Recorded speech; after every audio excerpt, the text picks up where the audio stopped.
The final story, AFC East, Colin. Keon Coleman and the Bills. This was such a wacky thing.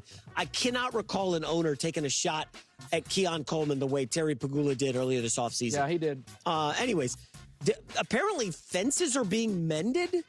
And Bills GM Brandon Beane is now saying, we feel confident that the maturity level is headed where it needs to be. We believe in his skill set. So I don't know if this is just lip service, but this is a big turn because the owner essentially said the GM didn't want him. So Brandon Beane takes a lot of crap, but I got to give. Well, let me give him credit. So most of their talent's on offense. So if I said to you, there's a team, they're great at quarterback, left tackle, star back, O-line's actually pretty good, have a slot receiver who's overproduced from his draft pick, and they just made a deal for a number one receiver, you'd be like, well, at least they're making the moves on the right side of the ball. So when they get DJ Moore, who don't listen to anybody, he never gets hurt. The reason his numbers dipped is because they went and got Luther Burden. Colston Loveland popped as a star tight end. DJ Moore didn't get the looks because the seventh-round running back out of Rutgers. They just have so many weapons. They have two tight ends, two receivers.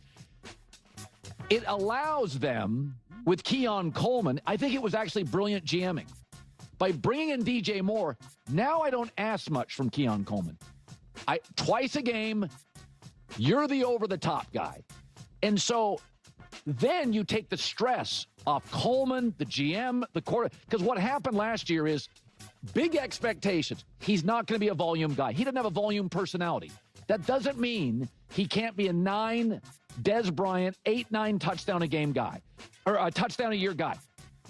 Unpredictable, moody, like Pickens can disappear. But by getting DJ Moore, he actually becomes a bit of a great gadget player. Like worthy of Kansas City, but bigger, stronger, and in a more NFL high-end body. So I like that idea. The problem is this. Okay. I mean, that argument is just kind of absurd because you're not in that division, and Colin was ready to get rid of Bo Nix last year and said that the Broncos maybe need to draft a quarterback this year. And Bryce Young outplayed Matthew Stafford in that playoff game. I know people don't want to admit that. Bryce Young outplayed Matthew Stafford in that playoff game. Yes, he did. Before I go any further, Carolina Panthers fans, please do not forget to subscribe and watch the full length of the video. When you guys do that, views go through the roof, subscribers go through the roof, and it's not about chasing views, it's not about chasing subscribers. Unfortunately, as they pretty much said here, they don't talk a lot about the Carolina Panthers. It's so hard to make Carolina Panthers content because there's only so many, there's not a lot of people watch it and comment. And it's not about just chasing the views, it's about wanting to create content that people genuinely want to watch, right? Like if I make a video and only 200 people watch it, it's not like, oh, I just didn't get enough views. It's like, well, no, people didn't want to watch, people don't want to discuss it. And I want to create content that people genuinely want to discuss, that they genuinely want to interact with. Otherwise, then it's like, what am I doing, right? So, it's not just like, I just want all the views and I want all the comments just for the sake of it. Like, no, that's truly not what it's about. Again, obviously, I want the views, obviously, I want the subscribers and the comments. I want it all, but it's just that at the core of it is just creating content that people genuinely want to watch. And I'd love to be able to more easily make, there's a handful of teams that I really got to, push to be like, please watch the full-length video, please subscribe while watching the video, trying to build those viewers up, those subscribers up, so I can just more confidently and just casually make a Carolina Panthers video without it getting, only 100 views because it's a bummer when that happens and it genuinely hurts. I only have so much time in the day and so much energy, and I want to be able to kind of get after it and make the content that people genuinely want to interact with. And so, I've had a pretty good success of being able to build up other teams that historically, there's not a lot of, videos out there, a lot of views out there. And once I've kind of built it up, it's like, great, I have the freedom now to make a Tennessee Titans video anytime I want because I know they show up and I just would love to be able to do that with the Carolina Panthers as well. But I mean, I find the Panthers really fascinating, the move that they made this year. I actually really love Dan Morgan's answer. There. I love how unapologetically he was just like, we're taking the best player. I don't care what it is. We're taking the best player. And I actually appreciate that. We were having a whole conversation about this yesterday about the Buffalo Bills. Do you draft for need? Do you draft just best player available? Right? Like, how do you do it? You look for offense, defense, and just like, best player. And I think there's some simplicity in that. It's just like, listen, though the draft is such a mess, it's such a free-for-all.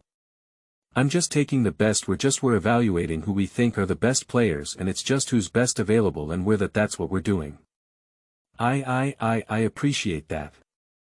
I think sometimes that mentality, because it's a little bit more simple and straightforward, people think that maybe it's not as smart and then not as, strategic and it's just like, I don't know if that's true. I don't think we've perfected, honestly, how to and then cause he even said, nowhere is it written that we can't draft a receiver, X amount of times in a row. And it's just like, yeah, I mean, honestly, every time we try to make up rules for a draft, they immediately get broken. It's like, well, you can't draft a running back this high or, it's like, you should always, draft that, trade back when you're this that and it's just like, who knows? So, I appreciate that. But listen, there was a handful of games with Bryce Young that I was just really impressed with. And I actually one of my favorite, if not my favorite playoff performance the entire, past postseason was Bryce Young. I'm trying to think if anyone else ended up, jumping that, but I thought it was awesome. I thought it was great. And I think in that moment, the Panthers failed Bryce Young. Bryce Young didn't fail the Panthers. And I'm pretty sure cause I make my quarterback mountain just based on immediate performance. And I'm pretty sure I had him at the top and people were like freaking out. They're like, I can't believe it. You're putting him above Stafford, And it was just like, he was the better quarterback. His team bailed him out. And so, I'm excited to see what that looks moving forward for Bryce Young because we've always heard, oh, your first ever playoff game is always a mess and this that. And he was awesome. He showed what he can do in big moments and important moments and big games. And I think there's a potential for Bryce Young to always be a little up and down and always have some games where you're just like, oh man. I wish that didn't exist. But I think there's still potentially a fair bit of momentum there. And it's hard for me to move off that game that I saw because I was just genuinely impressed. I thought he was upper in control like Colin's talking about him being smaller. And he obviously is smaller relative to some of these other guys. But he was in control. When you're small and you're kind of sped up, like I think of Kyler Murray's like this.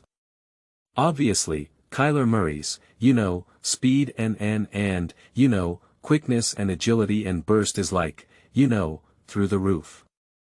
And so, you want him to be able to utilize that, for sure. But it's almost things feel too often for me, even though I see Kyler being able to do some pretty great things at times, there's an out of control nature sometimes. You saw this with Anthony Richardson, with the Colts, obviously, to a lesser degree, but where things are just kind of like, everything is so sped up and feels out of control that I find that even though you can get away with some of cause you can have so many highs and that can kind of overshadow some of the lows. I feel like that becomes increasingly more difficult to build off of because it really does become just a roll of the dice of just like, don't know what's going to happen. I think there is more of a predictability with Bryce Young. And by predictability, I don't mean like defensively predictability. Predictability doesn't like the coaching staff understands what they're going to get and that makes it easier for them to then operate the offense. And there were plenty of times that Bryce Young, and this is interesting, right? Beck. As if he had some of the burst or some of the stuff that even like a Kyler Murray, I'm using Kyler specifically and we're not getting into like the Lamar Jackson, Josh Allen territory. I'm using Kyler very specifically. I think there was many moments and probably more moments that Bryce Young could have simply made things significantly worse. And he didn't do that. And even if his maybe absolute peak or his ability to bail out his team wasn't quite there in some of those moments, I appreciate what he brought to the table and his highs that he brought, they all felt under control. And it's just like, 'cause they brought up Baker and it's like Baker, some of his highs and they're genuinely there and he's absolutely had some really awesome highs. And I don't even mean highs as in coming up big in a big moment. I just mean like even just like a random play in a random game of okay, that was impressive. But so much of it often feels out of control. And so I'm always hesitant with these players who are a little bit undersized, who maybe they're a little bit more up and down than you would want them to be. But if the up and down feels more under control, especially the ups, I feel so much better about that. There are Baker's had a lot of highs. Kyler Murray's had a lot of highs. A lot of the highs just feel ultimately out of control in a way makes me personally uncomfortable. And so that to me, I saw that so clearly really both games against the Rams. The game the game in the playoff game in the regular season game. But there was a control that I really appreciate. Now, don't get me wrong, there's you follow up with that some games where I'm just kind of like it looks like Bryce Young can't do anything. Against the 49ers, I'm just like I don't even what are we doing here right now, right?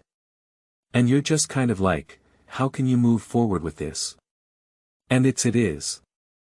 It's this tricky middle ground right now with a Bryce Young and it is a little bit easier when you have to have a middle ground quarterback if you're like 6'3", 6'4", you're a little bit more confident in the resiliency, you're a little bit more confident in the type of offense that you'll be able to run, the type of plays that you'll be able to execute that again, the Kylers, the Bryce Youngs, the Bakers, I put them kind of all in a somewhat similar category. But I do think what separates Bryce Young from those guys is his ability to play under control. And maybe I'm more conservative in that regard, but it's something that I genuinely come to appreciate from Bryce Young. I think to me that's what gives me the most optimism. And I think another way to put it is that sometimes these other guys, who again, their successes are they're a little bit up and down, some Tim.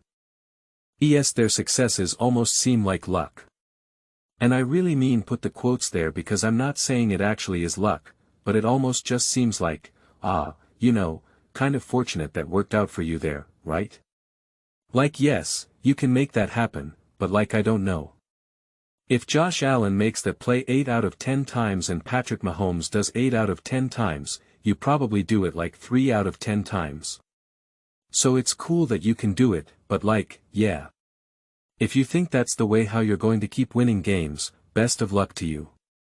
And it reminds me of when Werlinski said, and I've quoted this a handful of times, Werlinski was like, stop treating Baker Mayfield like he's Josh Allen because he's not. And it's exactly right. That's a great way to sum up of what I'm talking about right now. It's like, yes, can he do some of these plays? Can he do some of this awesome stuff? Absolutely. But it's like, you're really pressing your luck. I don't see that with Bryce Young. So I put him in a separate category if we're just going to start to compare some of these smaller, more fringe, borderline, snorts, quarterbacks where we're just kind of like, what do we do here? What do we do in this situation? So, yeah. I really hope they can build off this momentum. I really I was the one who said the Carroll stop acting like the Carolina Panthers can't beat the Los Angeles Rams in the playoffs. And everybody was like, this is impossible, this is wasn't it like a 14-point spread or it was something ridiculous? And I kept saying, stop saying that, stop saying that, stop saying that. You know, and they should have won that game. The Carolina Panthers, there was a couple bad coaching decisions and then unfortunate with Puka Nacua made an unbelievable play to pop out that interception, but there was the one, I think it was a fourth down call, I think it was, by the Panthers that really, irritated me, but it was like they outplayed the Rams. Bryce Young outplayed Stafford. Like that was their game to win. They lost that game more than the Rams won that game. And so, I'm just hopeful that that's actually momentum and a foundation that they can build off of. 'Cause I think that would be really cool. But those are just my thoughts. I'd absolutely love to hear yours. What do you guys all think about the Carolina Panthers, Bryce Young? How do you feel about what they've done in the offseason? How do you feel about how they should handle the draft? Do you agree with Colin that maybe they should move off of Bryce Young and draft Ty Simpson? Let me know your thoughts in comments below. I read every single comment. So do you agree with me or disagree with me? Either way, let's get into some discussions, let's get into some fights, but ultimately, let's just have some fun. Please do consider subscribing. We're building an amazing unity here and I absolutely love to see you part of it. I want to build something that we all generally feel connected to. Something that we're really excited to be part of. I think we're well on our way to doing it. Please don't forget to give this video a thumbs up. It really does help visibility and the algorithm. Thank you so much. See you next time.